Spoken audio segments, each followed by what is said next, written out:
Pasca bentrok antara TNI atau Tentara Nasional Indonesia Angkatan Laut dan Brimob Batalion B pelopor di Pelabuhan Sorong, Papua Barat Daya, kondisi di lokasi sepertinya masih memanas. Dilaporkan sejumlah anggota TNI Angkatan Laut melakukan razia terhadap anggota Brimob atau polisi di Jalan Protokol Kota Sorong.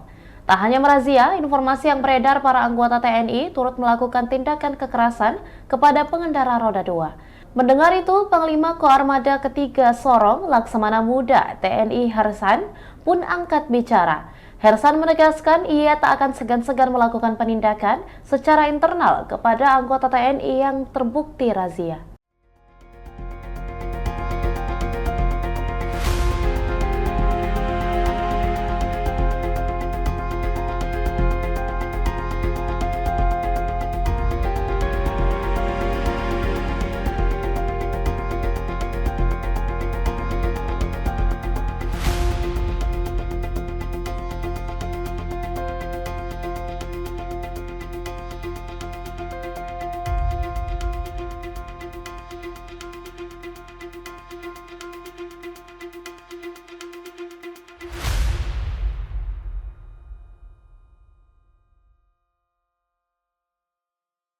Demikian Tribun Hot News kali ini dan jangan lupa saksikan berita lainnya hanya di kanal YouTube dan juga Facebook Tribun Timur.